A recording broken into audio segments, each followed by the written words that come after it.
Welcome back to another episode of the Bear Trap on the Boom Bust channel, a Bears podcast by a Bears fan. I'm your host, Terry, and today, talking about the draft. We are heavy into draft season. Things are going well. I was going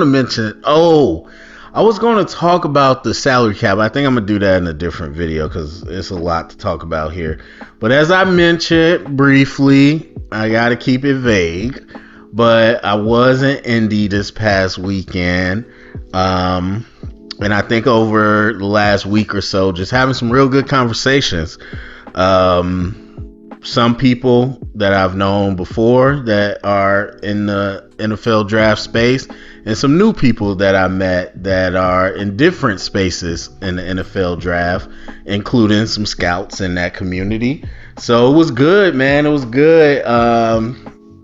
And it's funny because I made a couple comments today on the Mel Kiper show, First Draft, and I've been going back and forth with people all day, and it's fine. I'm okay with it, but that was part of the conversation I had. I mean, a lot of those guys in the league, really in any area of the draft, they don't dig into a whole lot of the social media in terms of like their own personal going back and forth, which makes sense. They're busy, but the nature of me having this channel, I do. And so I showed them some of the comments, people saying some of the arguments, and it just felt good. Like, again, it's stuff whether it's coaching, scouting, any of that, it's stuff like it.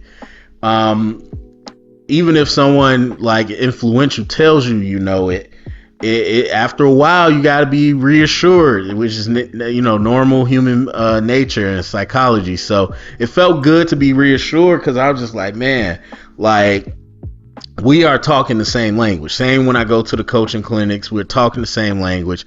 Sitting here talking with scouts, we're talking the same language. And it's like, bro, this is stuff that I repeat every episode, and yet I'm arguing with people online and all this. And they was like, yeah, they just don't get it. They're casual fans. So, I mean, it is what it is. And I say that all the time. Like, it's something weird about people in the internet, especially, where people do not like confident people. They truly do not like confident people. Like, again, I had made a comment on First Draft. It was literally just my opinion. I was just like, these two players are underrated. This player reminds me of this, and this person comes back with a sarcastic, snarky response, and it's just like, why are you what? Like, I didn't say anything negative about play. I said something positive about two players. Like, do you not like those players? Like, I don't understand why you felt the need to be negative towards me. But that's what happens. But anyway, it's been some good conversations, man. Learn a little bit more about, and again, as I said, one of the big things I realized this past few years, having somebody in the NFL and being around it, 32 different businesses, 32 different organizations, and mentioning the salary cap, as I said, learning that information tells you even more. It's just different philosophies about how people approach the game. So hearing how certain teams from the scouts that I've talked to and how they did it, and some of the, just the different nuances, it was very interesting. Nothing, groundbreaking in terms of like, that's insane, but it was just some differences on how they approach the process, when they do certain things in the process, stuff like that. But it was good. It was good to talk. So want to talk a little bit about the Bears draft, but before that, I open it up to questions as I always do, and we got a great question that is so well timed because I'm literally right after this, I got one more edge rusher, then I'm done with that group. So last week I was evaluating edge rushers, kind of having discussions about that. And then obviously the conversations I just had in Indy and just talking about that. So this is just really, really well timed. Plus I always love like these in the weeds football questions, especially when it comes to the draft. So, bear with me. It'd probably be better to have some visuals to make it easier, but I had that type of time to do that. So please try to stay with me now. And I'm going to walk you through philosophically why. Well, first the question. The question was, let me get to it. Why don't the defensive line hit in the later rounds like the offensive line, wide receiver, and quarterbacks? It seems like most of the top D-line players go in the first or second round. Excellent question. And so there's so much to dig into with that.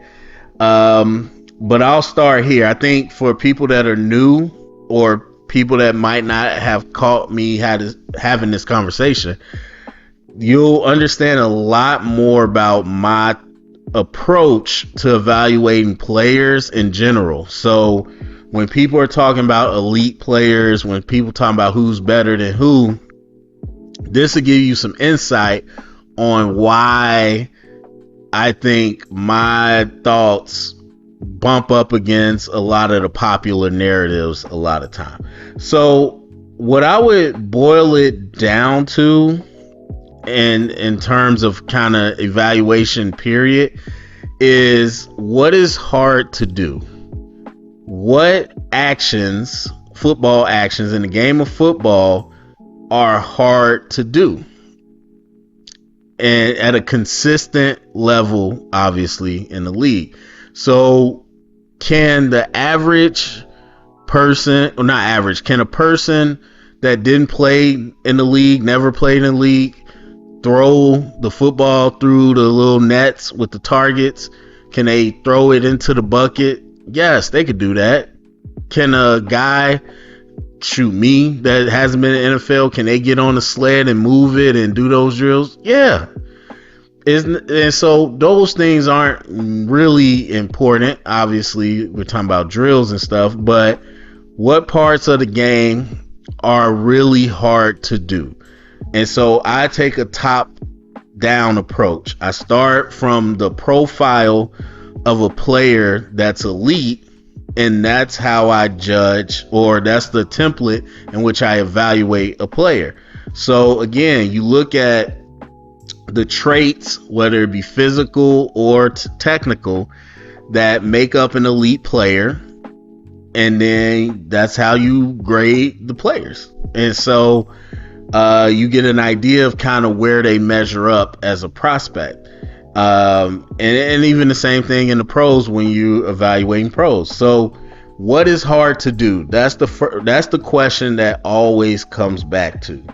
What's hard to do takes a lot of skill, and depending on position value, because look, some of the best punters, what they do takes an incredible lot of skill. Not only the 1% can do that, but that doesn't mean it's super valued as something else in football. So position value matters, but generally position to position, what is hard to do?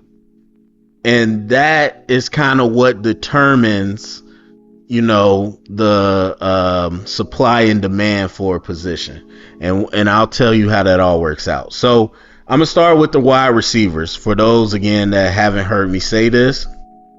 But I've been saying for a handful of years now that wide receivers have become a dime a dozen, similar, not to the extent, but similar to running backs.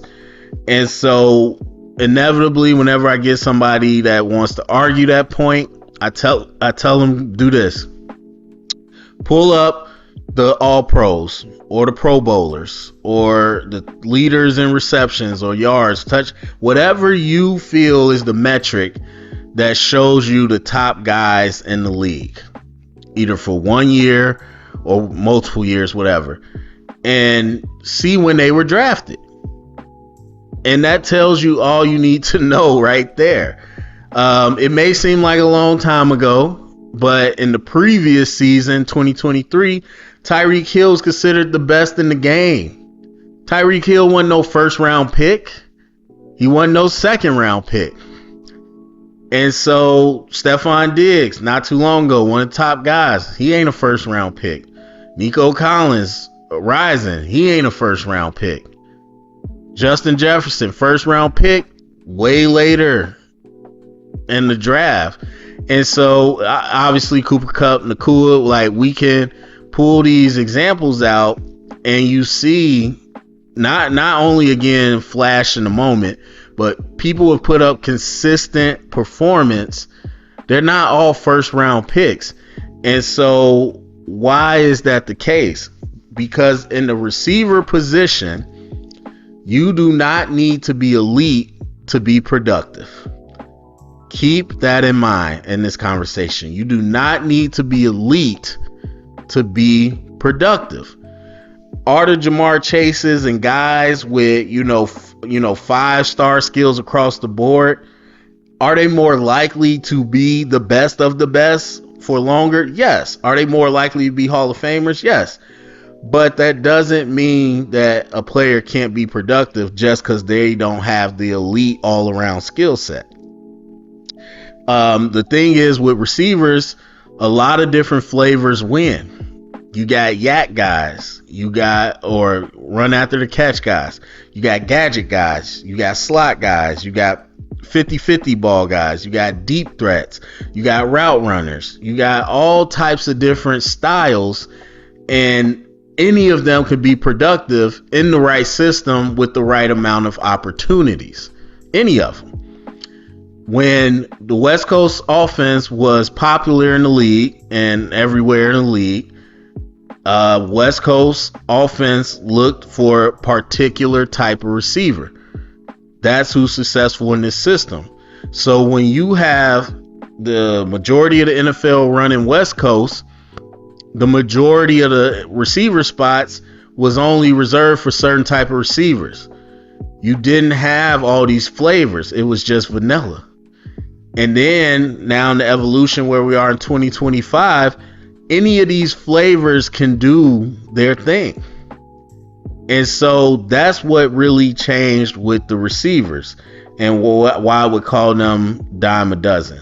And so again, keeping that concept in mind, then we can talk about the rest. So once you go, so now that's receivers. So the question talks about O-line versus D-line and receivers and all that. I would actually argue that when it comes to the offensive line, the tackles are majority first and second round picks as well. I wouldn't even say argue. That's just kind of the truth, especially right now. The interior line is going to be different. It's going to be very different. But when you look at the actual tackles, it's largely first to second round picks. So I just did a quick little research project. I looked at all the starting tackles for each team this year, plus one, the potential based on injury and, how much people played. And so I just did the average. The average is 2.4 rounds. That means out of, I think it was 70 some people, the average starting tackle was drafted in the first or second round, before halfway through the second round. And so, yes, if you just look at the list, the vast majority of first round picks, some of them high first round, not all of them, but all of them are, well, not all, but the majority of first round picks. And again, that's just capturing one little moment, but it still shows you it is what it is. So the question is, why is that?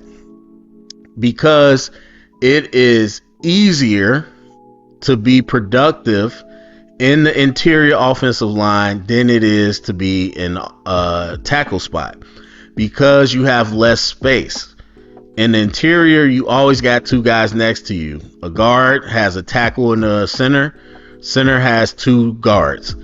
Less space for you to cover, less space for the defensive line to go, easier for you to do your job.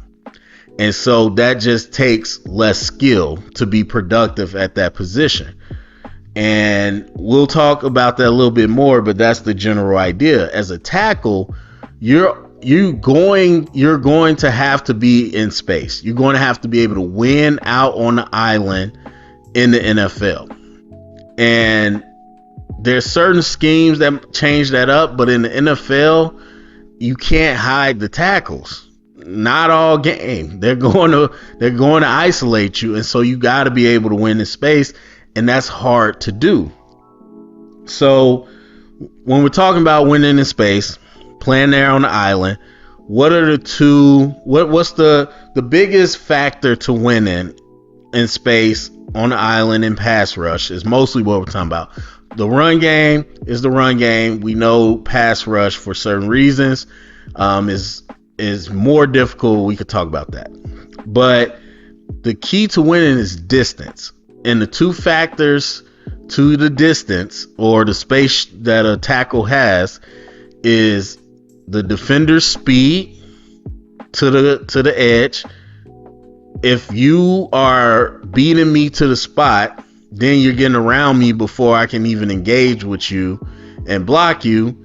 And so you're threatening my edge quick. And I have to completely turn to either catch you, or if I miss, obviously you can make the play. That's number one. And then next to that is length. How long is the defender with the arm length?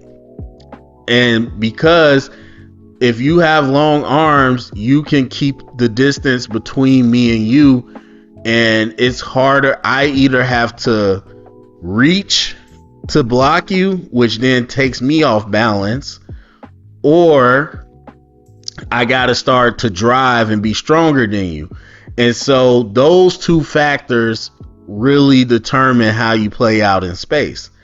Because if a guy, again, if you're not fast and I can beat you to the spot, but you have length, and so now you can keep the distance off me, you're creating a two-way go.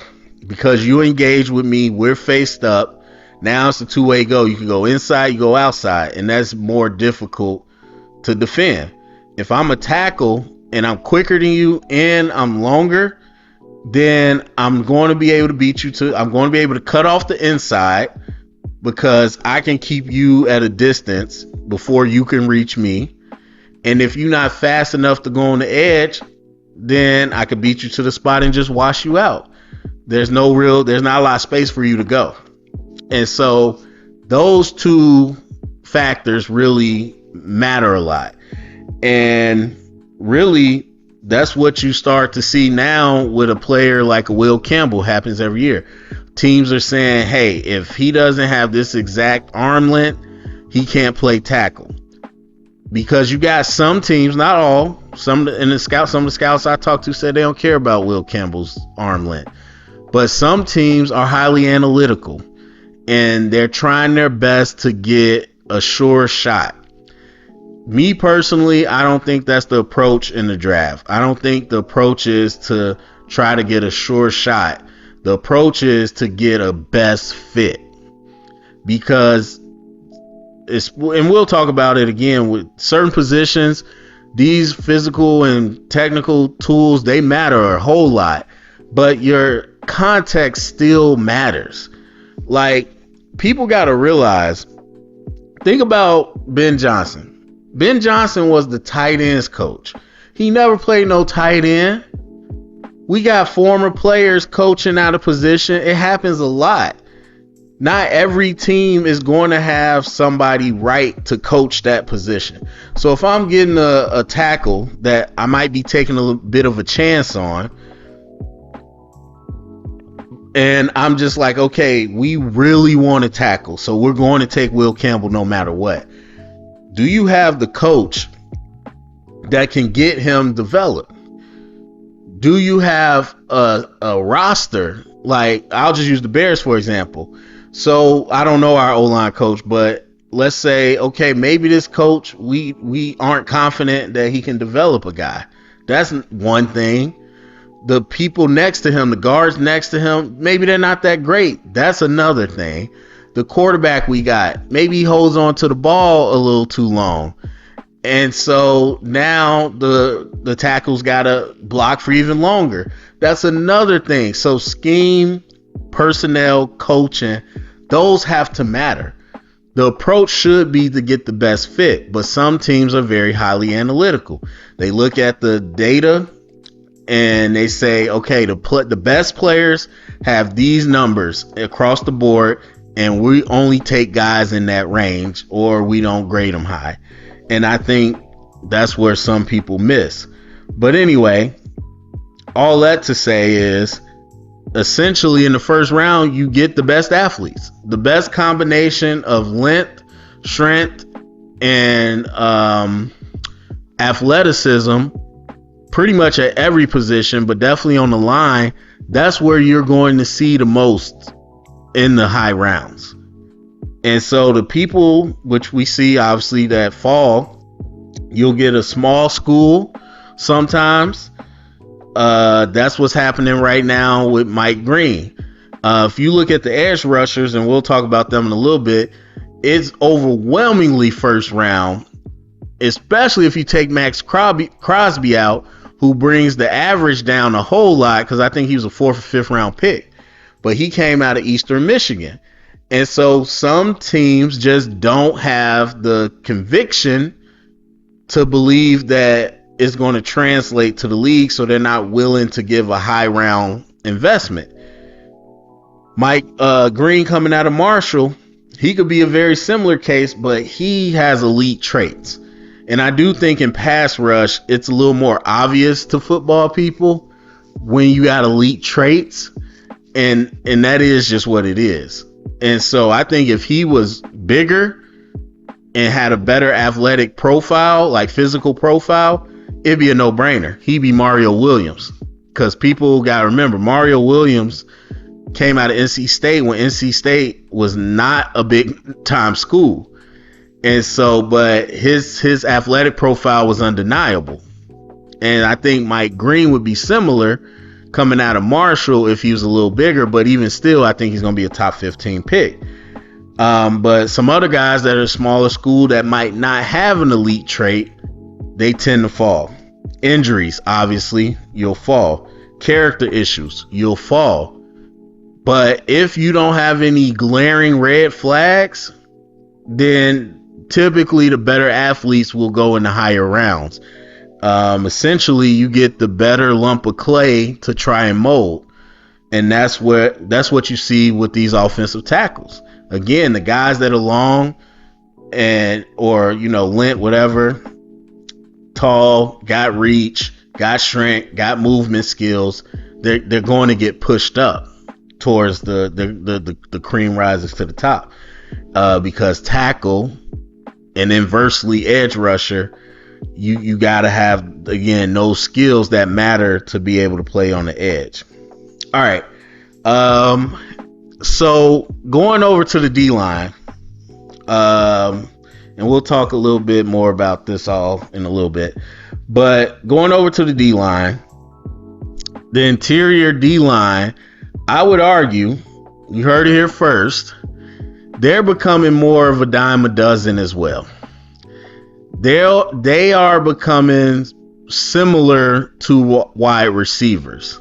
So, why do I say that? I say that because much like the receivers, like I said, a lot of different flavors on the interior D-line are being productive right now. You don't necessarily have to be elite to be productive. And there's a few reasons for that.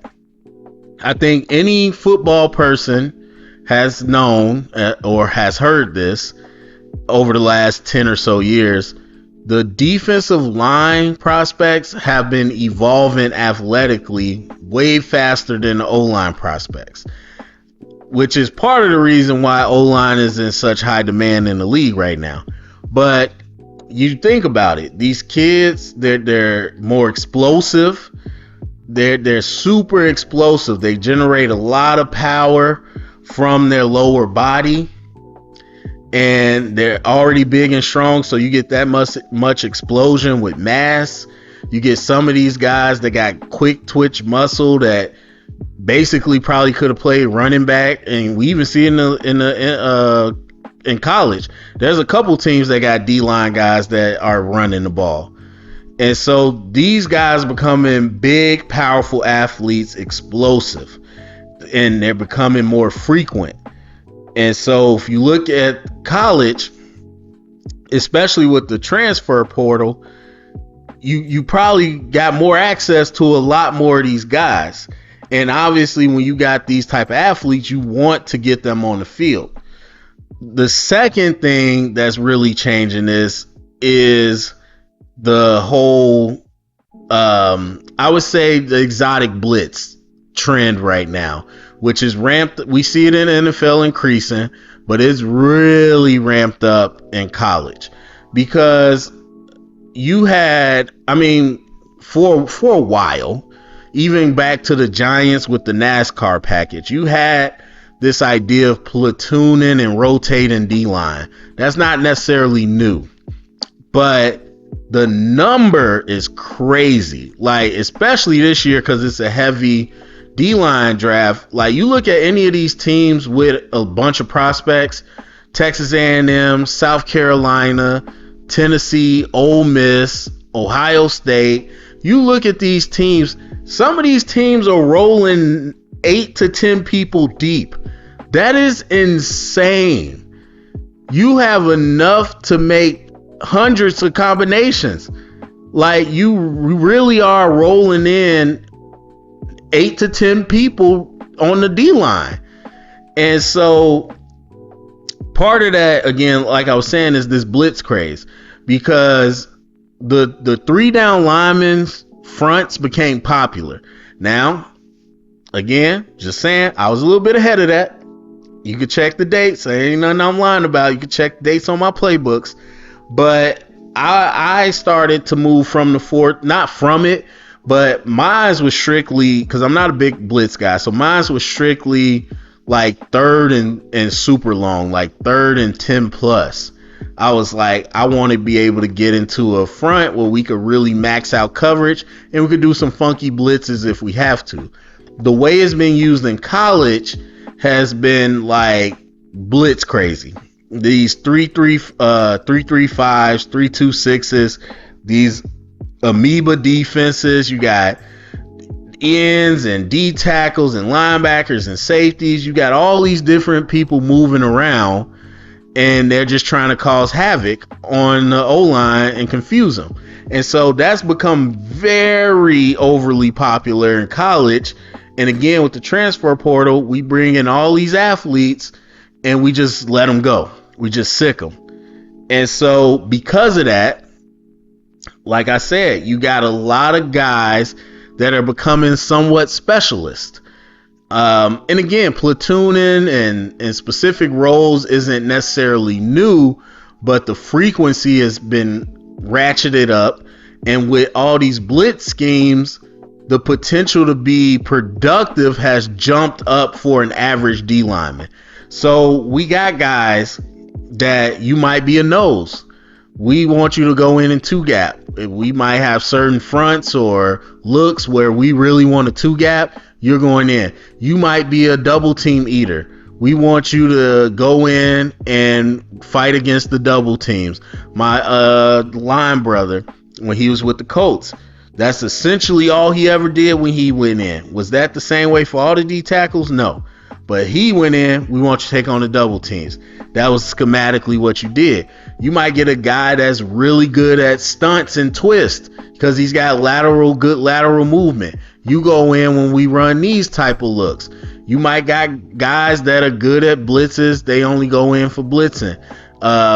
You might have if you got a fastball, a straight fastball off the edge. Maybe he's a little light, not as strong. Maybe he doesn't have great hand technique, but he's explosive, fast. So what am I going to do? I'm going to get into my look. I'm going to have my safety and my linebacker blitz and roll into the fit with the D-line. And off the edge is just this explosive guy. Because we know offensive rules block most dangerous inside out. So here he is coming off, screaming off the edge, unblocked, and that's all he does. That's his role. And so we're getting a lot more specialists on the whole D-line front, especially with the interior, because the 3-4 back when we had 3-4-4-3s all the time, that was the home for the tweeners. And we got a ton of tweeners in this draft. And tweeners did well in the 3-4 because they tend to blitz more and do different things. And so, yeah, now it's just a hodgepodge, man. You got all type of guys. You got, interior guys with a lot of juice, edge guys with some juice. You got power edge guys. Maybe you got a guy that sets the edge well, and this team likes to run to the perimeter.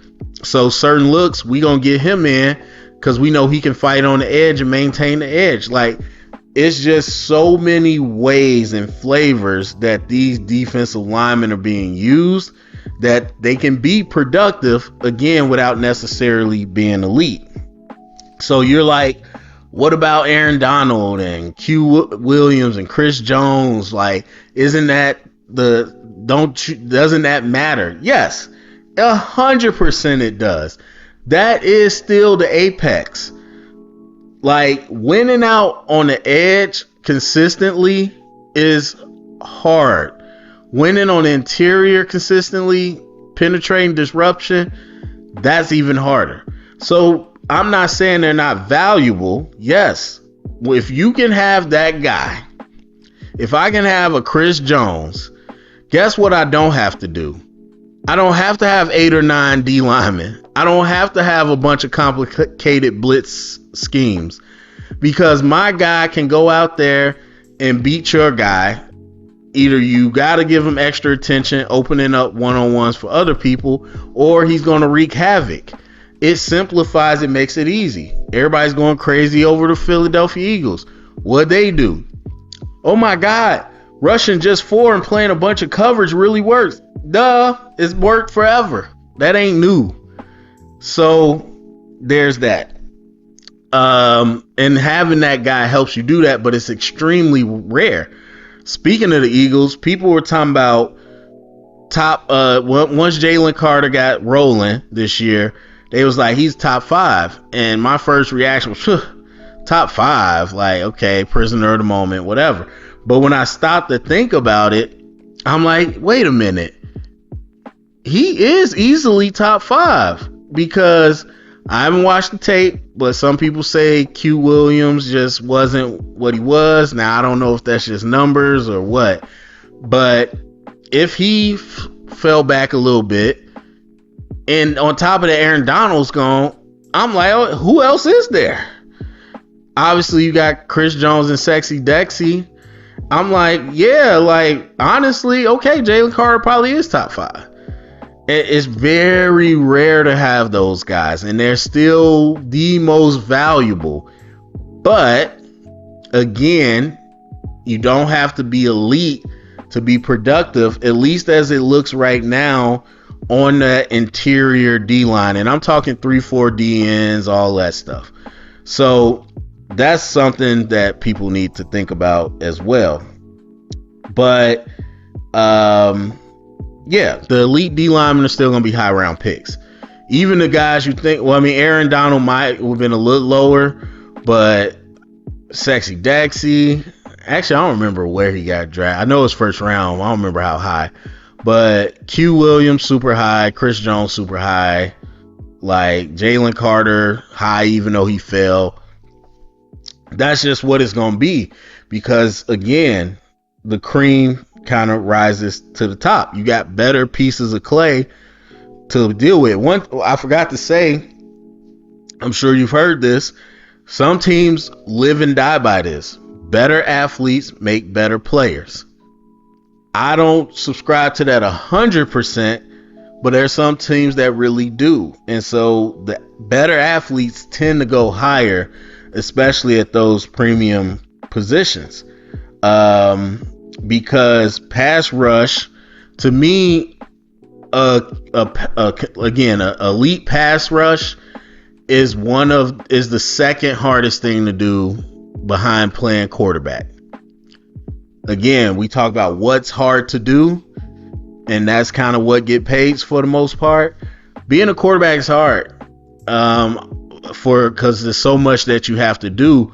But the difference is when it comes to offensive linemen, especially tackles when it comes to edge rushers, pass rushers. That's more of an individual thing.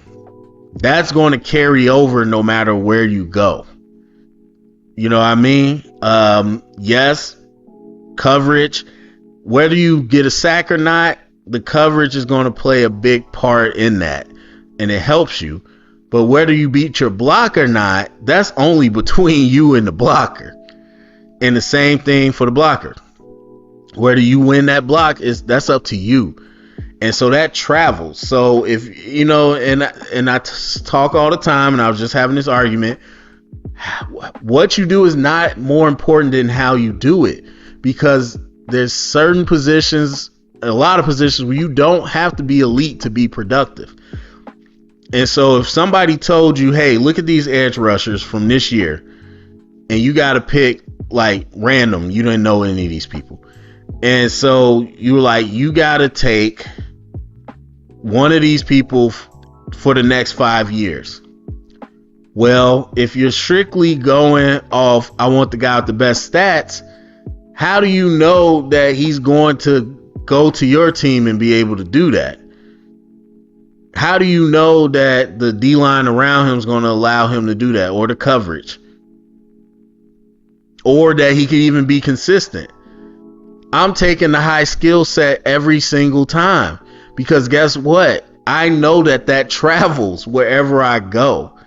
And so again, like I said, when it's discussions about who's the best and all that, I'm always leaning skill set, because the skill set doesn't matter. It doesn't need the context to make you better.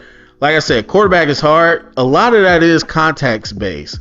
The only thing the quarterback does on his own, for honestly, is make decisions. So, which is hard by itself. Then you throw in the fact that you might have a team where you need to extend the play, or you got a team where you got to set up the operations of the play before the snap, or you got to be part of the run game. Like, the decision making is hard enough, let alone with all the things. But decision making is really the only thing the quarterback does alone.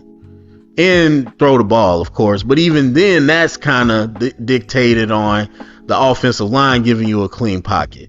So the quarterback relies on a whole lot of things. And again, that is the hardest thing to do. But right behind that, I think, is having an elite pass rush. And so because that's the hardest thing to do, it requires the most skill. That's why you probably tend to see the better athletes end up being the ones that go on to do that. So that's what I was saying about that. I mean, real quick, if you want to look this up, what is this called? If you go ESPN 2024 NFL pass rush, run, stop, block, win rate rankings, just look up 24 NFL win rate rankings. I don't like all that, but if you look that up, that gives you, so basically they give you the edge rush win rate, which is the percentage and the number of wins. It's the top 20 for the edge, and then it's the top 20 for the defensive tackles, and then same thing for the offensive tackles and the interior O-line. And then they do run stop as well. Run stop is a little questionable, because that can include just bullying somebody back in a bull rush. That's not necessarily beating the block. But anyway, so if you look at this, and if we just go down the line for the top 20 this year, Danielle Hunter, first round pick.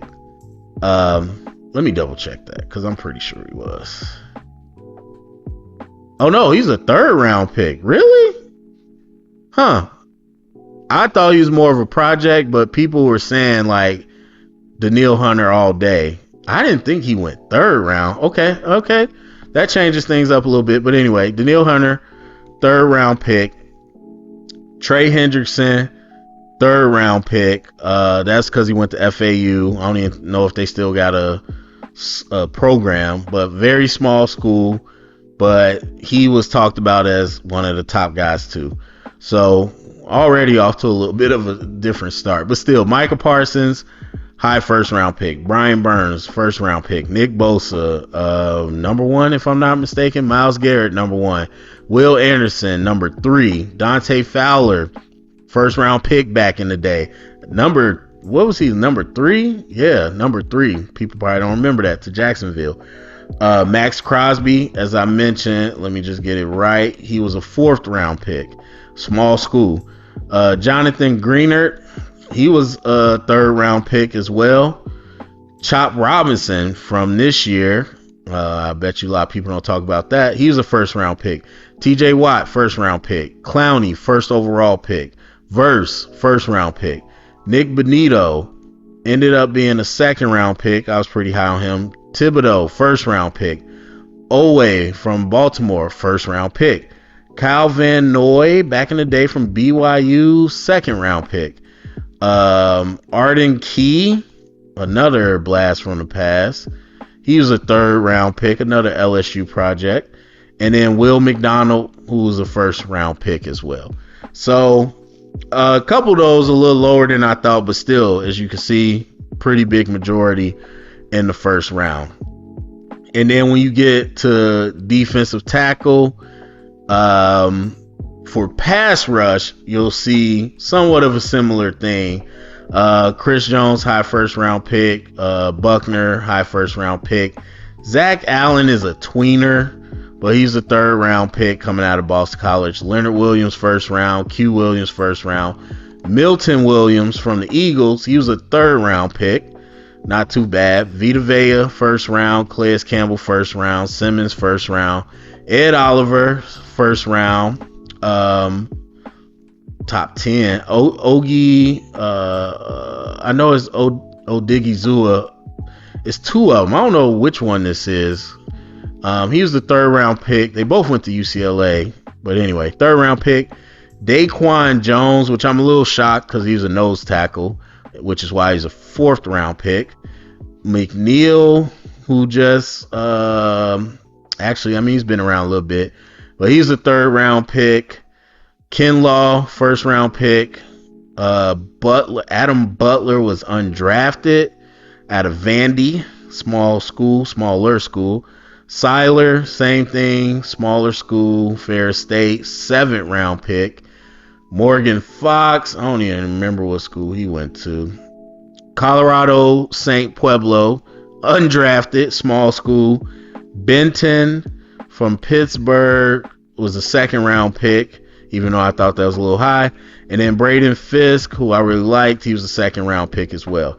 So, a little more variance, but pretty much a lot of 1st and 2nd round picks. Then when you get to the tackles and win rate, it's a heavy landslide. Worst 1st round pick, high 1st round pick. Trent, high 1st round.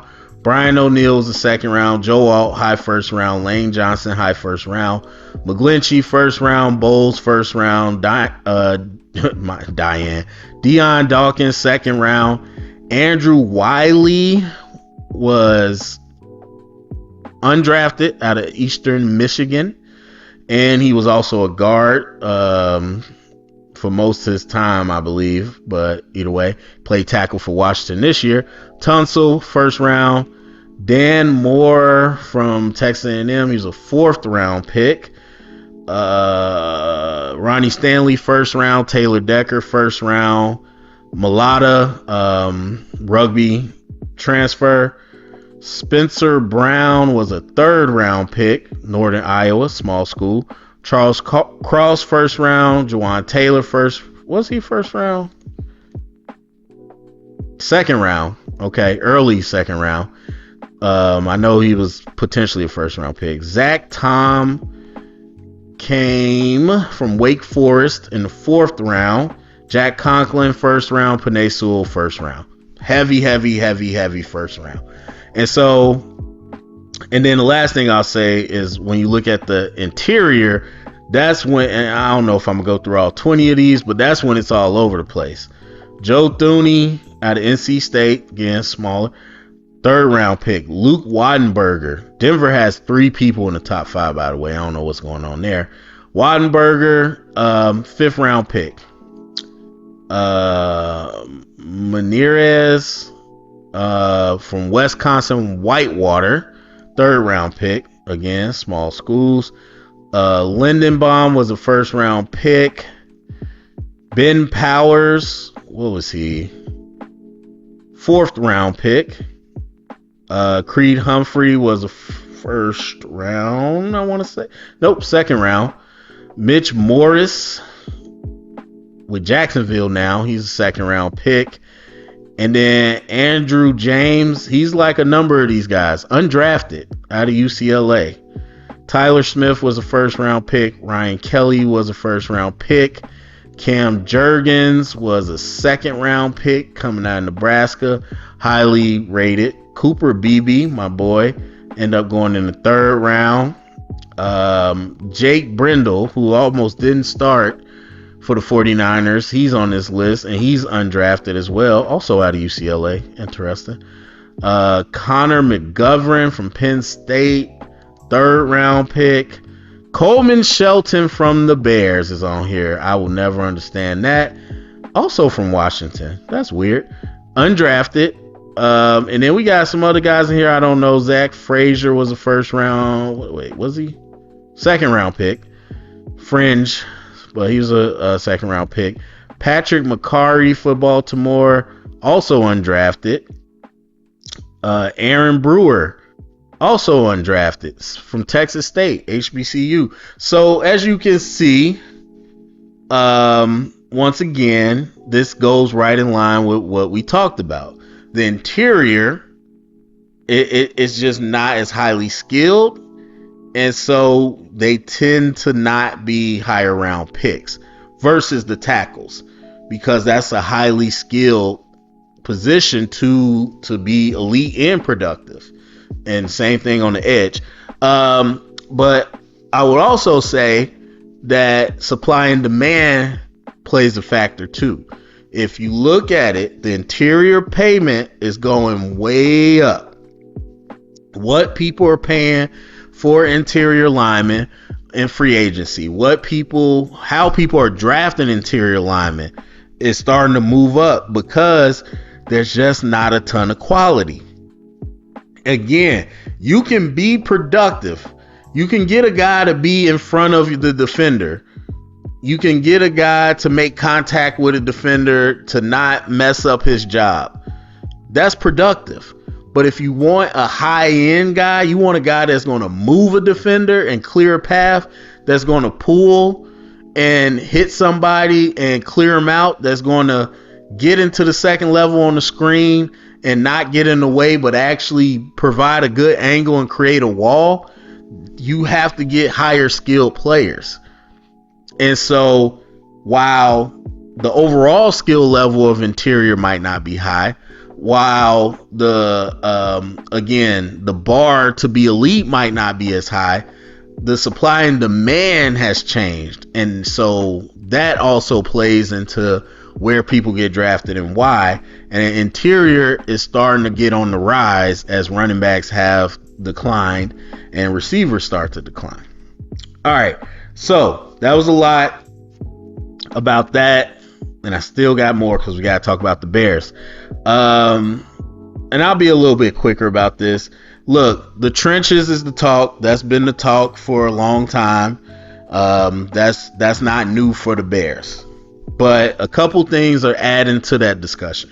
Number one, the Eagles just won. It's a copycat league. Oh my God, the trenches are important now because the Eagles won. No, it's been important, but we know how that goes. And then it's a very deep lineman class. Like I said, I'll be getting into linebackers tonight, but I've seen all the offensive guys, skill positions, and I'll see the defense skill positions. But overall, it's a lineman type of draft, especially D-line. So all that makes the Bears discussion really thick about who we should draft. And we look at the O-line, which I agree. To me, there's not one position that's safe. There's not one guy coming back or potentially coming back that I think has earned a starting spot. And so while people really first think about Caleb Williams and his protection, And the Better Bears fans know that it wasn't all the O-line's fault, but we ain't gonna talk about that right now. I get it. People are thinking about Caleb's protection, giving him time to throw.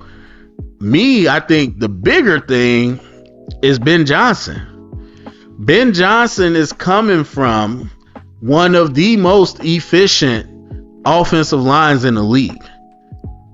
And while they might not be all pros, they were efficient and they had good continuity.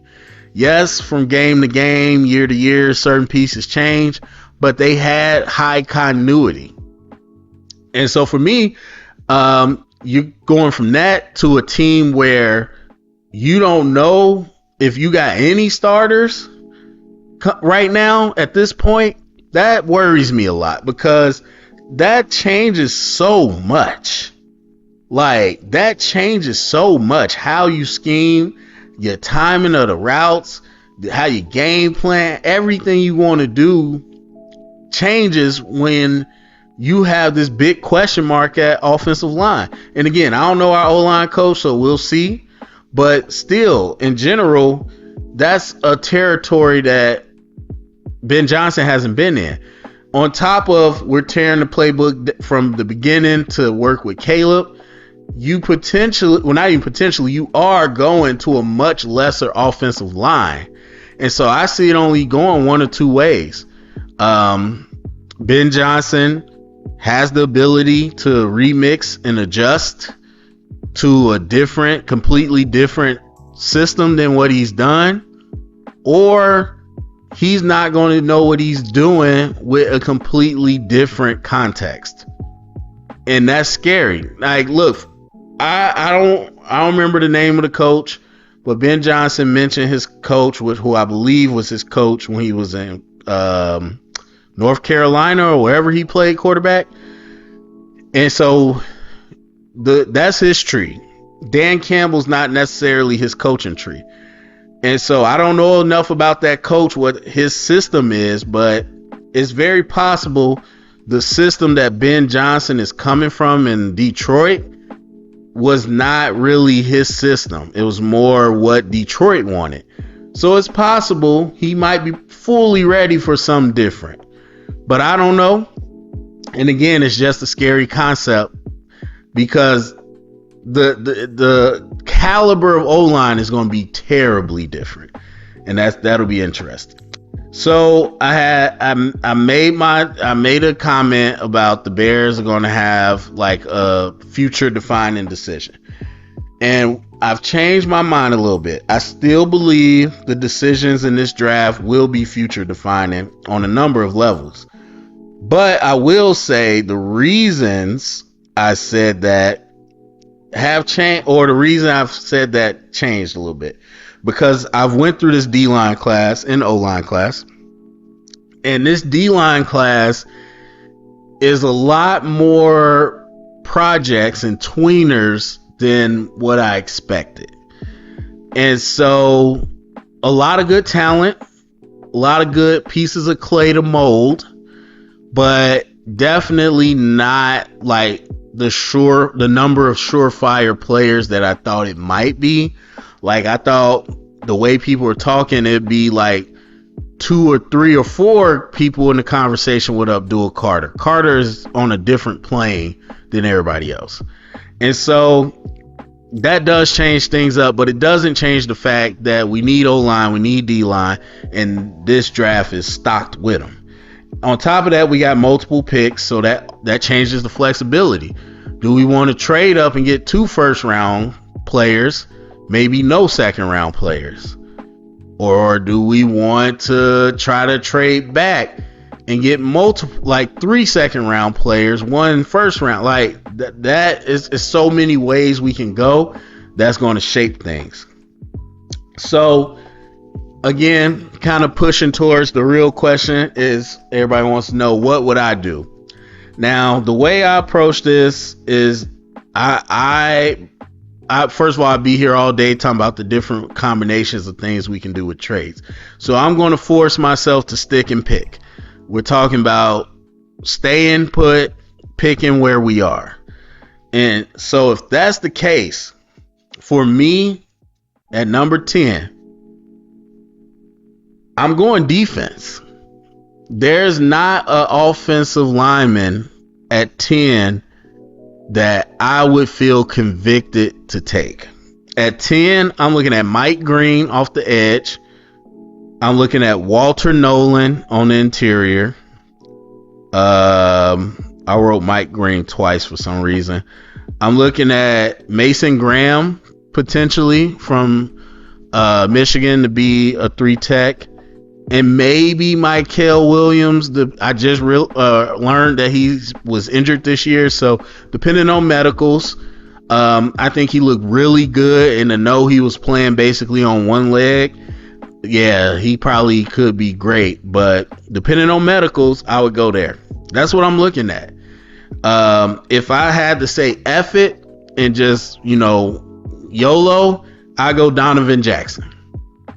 Because none of these D linemen outside of Abdul Carter are legitimate, stamped.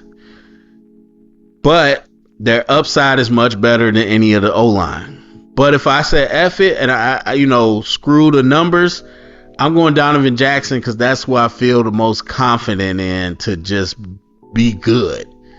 And I like his potential flexibility, but I would play him at left guard and let him be dominant. So that's what I'm looking at with 10. If I couldn't move back, because every year almost the answer is move back and get more picks. So if I was forced to stick and pick, potentially Mason Graham is there at 10. I wouldn't go up and chase him, but if he was there, I'd take him. Walter Nolan could definitely be there. Mike Green should be there, and Mykel Williams. That's who I'm looking at 10. Now, once you get to the second and third round, man, it's an insane list. And that's what's the conversation about this draft. There's so many players. So 39 and 41, it would depend on who I got. Obviously, more than likely, it would be a defender, but it would still matter. But offensive line wise, I'm looking at Connerly Jr. if he makes it down there. I think all-star guard. And then Gray Zabel out of North Dakota State. I think he's got what it takes to be a great guard as well. Zabel, I feel confident will probably be there. Connerly, I don't know. But if for some reason I said F it, or even if I just wanted another defender, I guess, I would be looking at Prince. I don't know how to say his last name yet. From Ole Miss off the edge. JT from Ohio State off the edge, or Sawyer potentially. I'm comfortable with either one of them at the second round. Shamar Turner, who's lost a lot of steam. I think he is an absolute. Honestly, he's not that different to me than Walter Nolan. And so if I could get a Walter Nolan type talent in Shamar Turner in the second round, I'm fine with that. Even now, the difference is again, I don't think there's anybody on the D line besides Sweat that really has a spot. But given the fact we put in picks to defensive tackle and Dexter's done better, maybe getting to D lineman or D interior doesn't make sense. But again, maybe if I got Mike Green, I'd be fine going with a Turner. And TJ Sanders too, I like him at 3 tech. So those are the guys that I'm kind of looking at. And then in the third round, a Jordan Birch from Oregon. I think he's going to be severely underrated and very interesting. Jared Wilson, the center from Georgia. I'm gonna drink the Kool-Aid. I think he looks great. But then a lot of these tackles that I think would be good guards or good right tackles. Anthony Belton from NC State. Cameron Williams from Texas and Emory Jones from LSU. I would be cool with any of them plugging them in at guard, and that way Darnell Wright gets to stay at tackle and then go from there. Because the way I look at it is, as much as I said it's 5 open spots, fact of the matter is, realistically, Darnell Wright has to be in the plans. And then we still got Braxton Jones, and he is serviceable to a point. Yes, we want to upgrade, but we got all the O-line to look at. So for me, I would probably, again, there's no tackle that I truly overly trust. So I'd be leaning towards having Darnell Wright and Braxton return as tackles, and then just bringing in not only guys that I know would be bona fide in the interior, but they potentially could be flexed out to tackle if something happened and we needed that to happen. So that's what I'm looking at. And honestly, there's probably more names on here that I didn't really get into. I like Kyle Kennard, too, out of South Carolina on the edge. I like Swinson out of LSU. And those might be lower round picks. But as far as our first 3 rounds, now I think that might be a shock. I would go defense at 10. I'm not taking Kelvin Banks. I'm not even really interested in taking Will Campbell, and I don't think he'll be there. At 10, I have to shoot my shot at one of these defenders with high upside rather than these offensive linemen that are kind of more middle of the pack prospects. So that was a ton of talk. Go to the comment section. Let me know what you think. Share it around. Get the conversation started. Thumbs up, subscribe. And remember, stay up and bear down.